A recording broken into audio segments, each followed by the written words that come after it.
So today we're going to be talking about distance control with your wedges. So there's a few ways to do that. You can use speed, you can use the length of swing, or you can interchange clubs. So today we're going to be talking about keeping the speed the same and changing the length of the backswing and forward swing to control your distances. So before we get started, I want you to visualize that we're standing in a large clock here where 12 o'clock is here, 6 o'clock, 9, and 3. Okay? And our goal here is to try to make the backswing and forward swing right about even on both sides. So let's go over the setup first. So when we get set up for this, we want to make sure the ball position is in the middle. We want to choke down on the club a little bit here, maybe half an inch or an inch.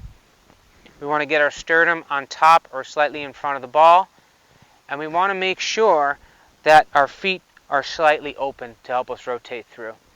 So you'll notice when I lean forward, my shaft leans with me. Make sure you're not pushing your hands forward like that, because that changes the loft of the club.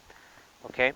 So what we're going to do here, imagine us standing in that clock that I mentioned, and we're going to take a smaller swing. So our first shot here, we're taking a smaller swing, keeping our weight forward. We're going to make our swing back, and we're going to try to get the club head to swing about 8 o'clock on the clock and swing through to about 4 o'clock. Now you'll notice I have a small pivot or a mini pivot through. I'm not staying here and letting my arms just go. So I'm going back to 8, through to 4, and having a small pivot. Then we're going to go a little bit larger. We're going to go from about 9 o'clock. You can see the club head is at 9 o'clock there. Pivot through to 3 o'clock. So you can see I'm keeping it right around the same distance on both sides. Then we're going to go a little bit further. 10 o'clock to 2 o'clock. And you'll notice that I kept the speed the same on both sides of the swing. I didn't go from slow to fast, or I didn't go from fast to slow. I tried to keep the same tempo on both sides. And if you have trouble doing that, a great way to get back into rhythm and tempo, a good tempo here, is to just go 1, 2, 3. So you can see I have a 3 count. 1, 2, 3. And make sure you're turning through. So again, you have the short one is from 8, pivot through to 4. Then you have the medium length one from about 9 to 3.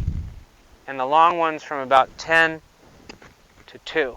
So let's hit a couple of those. So let's hit the short one first. Get set up, weight forward, slightly open stance, choke down, sternum on top of the ball, leaning the weight forward, and we're going to go about 8 to 4. And you can see I finished with a small pivot, handle down, club down, not like this. Okay? So that got me right on the front portion of the green here. Let's do a medium one. This should get us to the middle part of the green. So we'll go 9 to 3.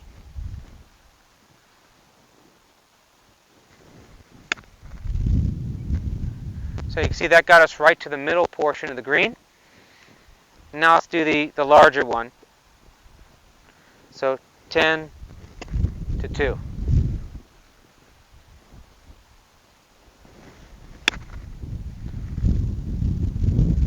And that one got us to the back part of the green. So again, instead of trying to change the speed of your swing, work on changing the length and make it harmonious back and through so that you keep a consistent tempo so the ball comes off the same. In other words, if you're sitting in your car at a stoplight and you slam on the accelerator, you're going to take off.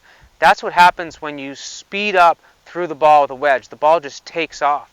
So we want to make sure we're consistent coming through impact. That way we can control the flight of the ball and the overall distance of the ball. So again, let's just go over that one more time. So set up, you want to make sure you choke down a little bit, ball in the middle, slightly open stance. We're going to lean our sternum forward so it's over or just slightly in front of the ball. Okay?